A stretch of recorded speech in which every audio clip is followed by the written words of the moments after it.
Bom dia, na graça e na paz do Senhor Jesus, povo de Deus. Que a graça e a paz do Senhor estejam sobre as nossas vidas neste domingo, dia 6 de outubro de 2024. Estamos aqui de volta para continuar a leitura da palavra de Deus e hoje vamos ler o Evangelho de Lucas no capítulo 14. Lucas capítulo 14, já abra sua Bíblia, acompanhe a leitura da palavra que diz: Certo sábado, entrando Jesus para comer na casa de um fariseu importante, observavam-no atentamente. Lucas dá muita ênfase ao sábado. Os conflitos de Jesus com os judeus em torno do sábado. Lembre que Lucas não era judeu. Portanto, o sábado para Lucas não tinha o mesmo significado especialmente religioso que tinha para os judeus na lei de Moisés. Versículo 2: À frente dele estava um homem doente com o corpo inchado. Jesus perguntou aos fariseus e aos peritos na lei: é permitido ou não curar no sábado? Mas eles ficaram em silêncio. Assim, tomando o homem pela mão, Jesus o curou e o mandou embora. E aí mais um conflito em torno do sábado. Então ele lhes perguntou: se um de vocês tiver um filho ou um boi e este cair num poço no dia de sábado, não irá tirá-lo imediatamente? E era assunto de debate entre os judeus. Uns dizendo que sim, outros dizendo que não, os mais radicais dizendo que não. E eles nada puderam responder, mas prevalecia o sentimento de que um animal caindo num poço, um animal doméstico, um animal da criação, do rebanho, deveria ser resgatado no próprio dia de sábado. Ou uma criança, e não tinha como questionar. Quando notou como os convidados escolhiam os lugares de honra à mesa, Jesus lhes contou esta parábola. Mudança de assunto. Quando alguém o convidar para um banquete de casamento, não ocupe o lugar de honra, pois pode ser que tenha sido convidado alguém de maior honra do que você. Se for assim, aquele que convidou os dois virá e dirá: dê o lugar a este. Então, humilhado, você precisará ocupar o lugar menos importante. Mas quando você for convidado, ocupe o lugar menos importante. De forma que quando vier aquele que o convidou, diga: amigo, passe para um lugar mais importante.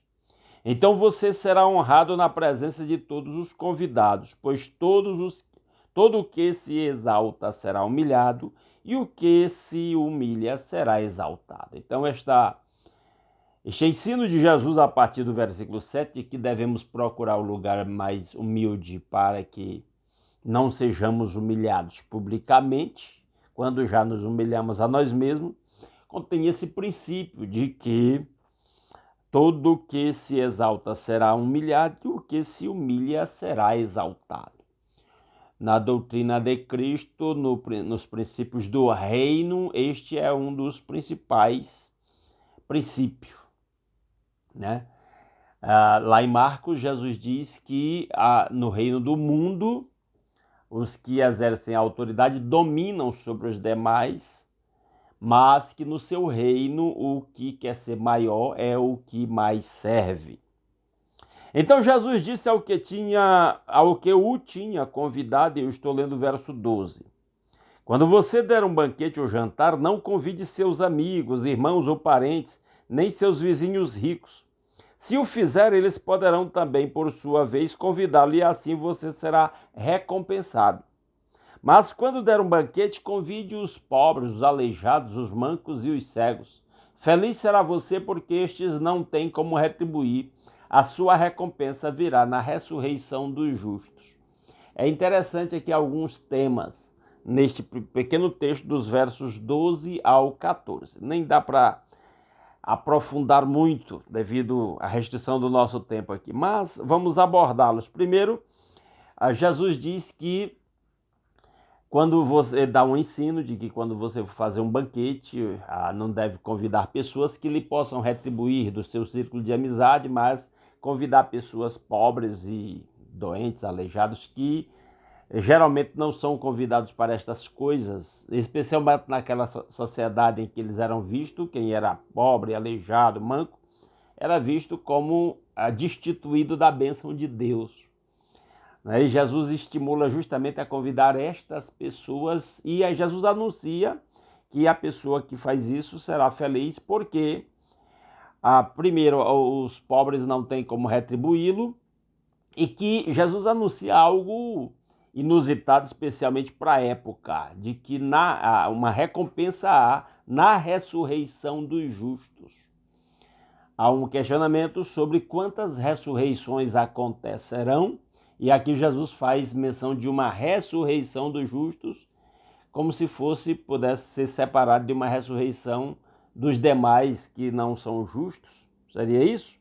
Mas, e ao mesmo tempo, a questão da recompensa é outro assunto questionável, né? No círculo teológico, como se daria esta recompensa, sem despertar ressentimento de quem recebeu menos, vamos dizer assim. Mas há este princípio de que haverão recompensas justas da parte de Deus de acordo com o que fizemos nesta vida.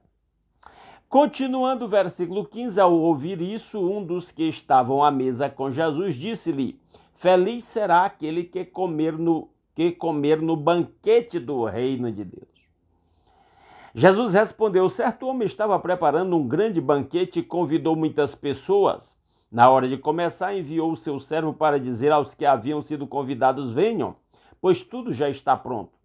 Mas eles começaram um por um a apresentar desculpas. O primeiro disse: acabei de comprar uma propriedade e preciso ir vê-la.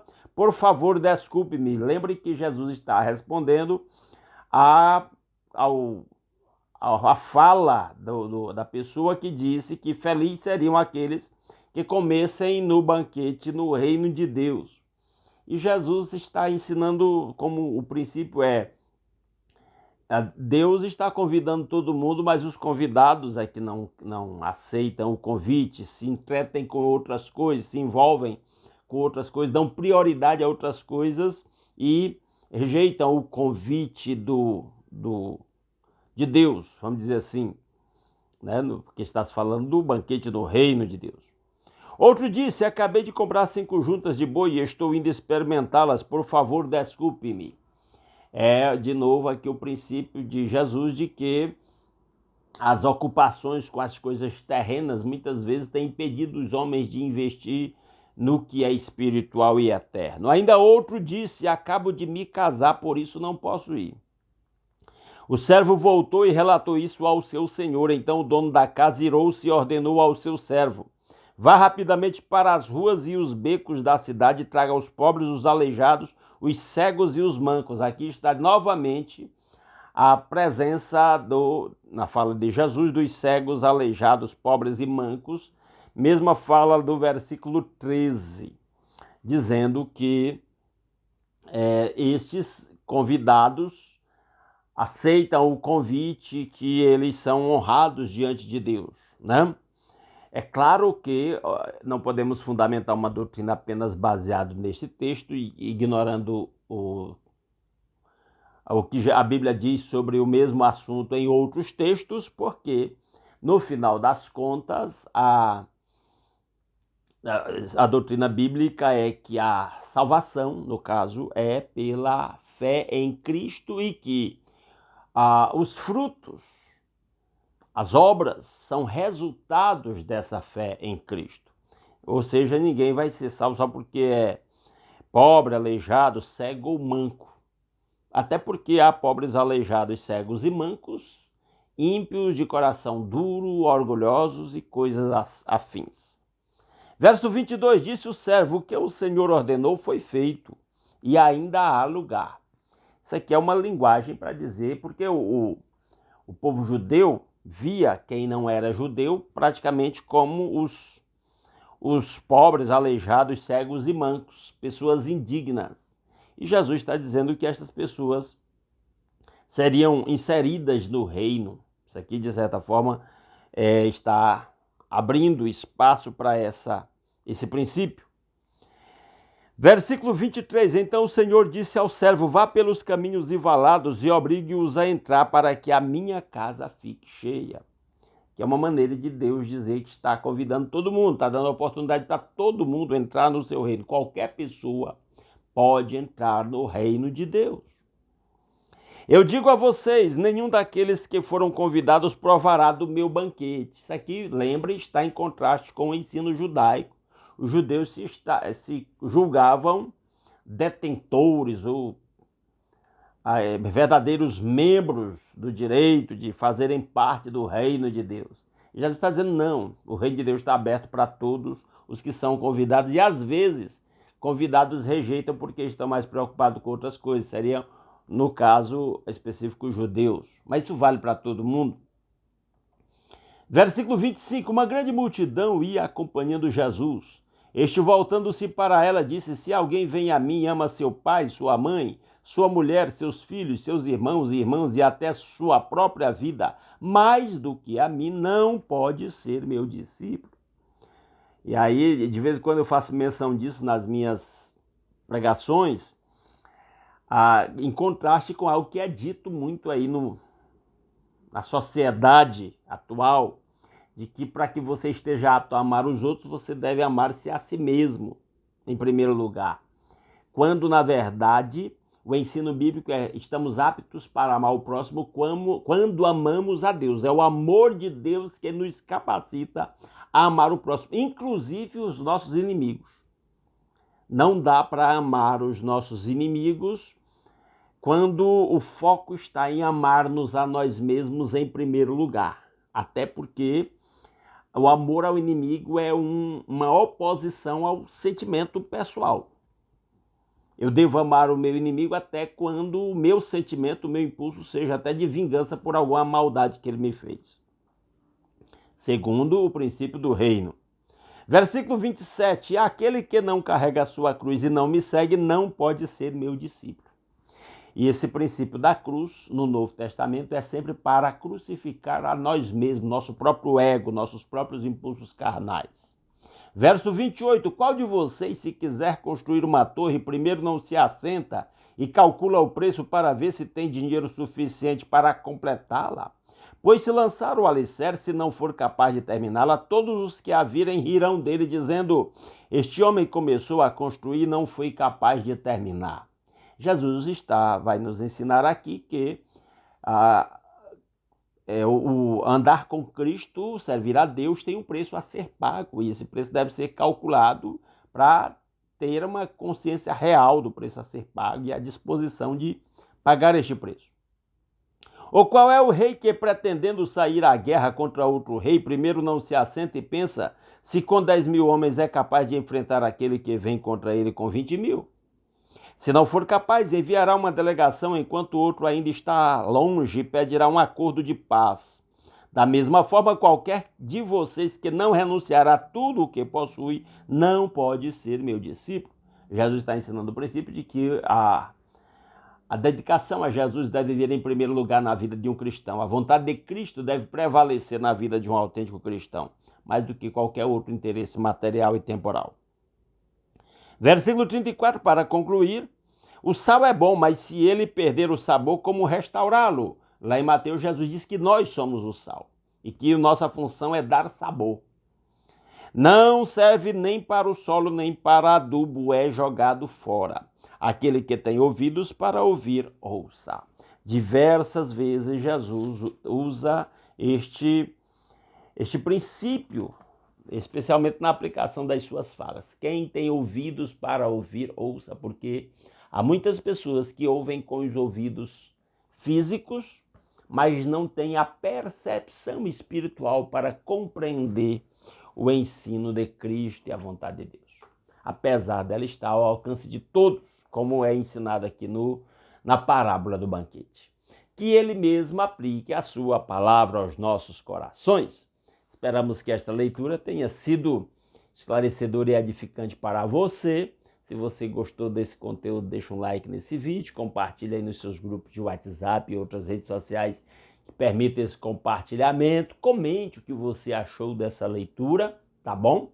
E se alguém chegou aqui nesse canal e assistiu esse vídeo, gostou desse conteúdo e quer continuar acompanhando a leitura diária de um capítulo da Bíblia, está convidado a se inscrever no nosso canal. Ok? Vamos orar? Nosso Deus e nosso Pai maravilhoso, muito obrigado pelas incontáveis bênçãos com que o Senhor nos tem abençoado. Obrigado, meu Deus, pela noite de paz e pelo novo dia, pela semana que passou e pela nova semana que está se iniciando. Obrigado por este novo dia, a oportunidade de novas realizações, novas experiências, novos aprendizados. Obrigado por esse meio de comunicação pelo qual nós podemos começar um novo dia alimentando o nosso espírito com a sua palavra, com o ensino de nosso Senhor Jesus Cristo. Que o seu Santo Espírito nos capacite a vivenciá-lo. Ó Deus, quando somos confrontados com a sua palavra que nos diz para, ó Deus, colocar em prática a nossa fé, para dar prioridade ao que realmente importa. Ó Deus maravilhoso, para vivermos em humildade, ensina-nos a humilhar-nos a nós mesmos. Sua palavra nos ensina que aquele que a si mesmo se humilhar será exaltado, aquele que a si mesmo se exaltar será humilhado. Que possamos sempre reconhecer nossas limitações e os nossos pecados e a nossa necessidade do Senhor. Ó Deus, que nós possamos compreender que todos os nossos familiares, amigos, todos aqueles que compartilhamos a nossa vida, possamos compreender, ó Deus, a grandeza do seu amor por nós, demonstrado na cruz de nosso Senhor Jesus Cristo. Que possamos prosseguir na nossa caminhada cristã, olhando para Jesus, autor e consumador da nossa fé. Que possamos colocar a nossa confiança totalmente em Cristo. Ó Deus, que sejamos instrumentos do Senhor para proclamar o seu reino, para proclamar que o Senhor está de braços abertos para receber todo aquele que venha ao Senhor, que reconheça essa necessidade, que se arrependa dos seus pecados. Ó Deus maravilhoso, ensina-nos, molda-nos, aperfeiçoa-nos a cada dia. Atrai nossos olhares, derrama a sua luz na nossa mente, no nosso coração. Ó Deus, que possamos vivenciar, ó Deus, na nossa peregrinação cristã, os princípios do seu verdadeiro evangelho, que possamos demonstrar que somos autênticos discípulos do Senhor Jesus, que possamos, ó Deus, a cada dia tomar a nossa cruz, crucificar-nos a nós mesmos, que nos ofereçamos a nós mesmos como sacrifício vivo, santo e agradável ao Senhor, que é o nosso culto racional, e não nos conformemos com este mundo, mas transformemos-nos pela renovação do nosso entendimento, para que possamos experimentar qual seja a boa, agradável e perfeita vontade do Senhor. Ensina-nos, Senhor, que, ó Deus, que olhemos para Cristo, que glorifiquemos ao Senhor em toda a nossa maneira de viver. Que a bênção do Senhor esteja sobre o seu povo nesse dia, para que levemos a bênção do Senhor por onde quer que formos e compartilhemos com todos aqueles que cruzam o nosso caminho, para que em tudo o nome do Senhor seja glorificado através das nossas vidas. É a nossa petição que fazemos agradecidos, em nome de Jesus. Amém. Aleluia. Meus amados irmãos, muitíssimo obrigado mais uma vez pela sua companhia. Esperamos que esta leitura tenha sido abençoadora para você. Se Deus quiser, amanhã, a partir das 5h30 da manhã, estaremos aqui novamente, continuando a leitura da Palavra de Deus. Aguardo a todos. Um grande abraço a todos os meus irmãos.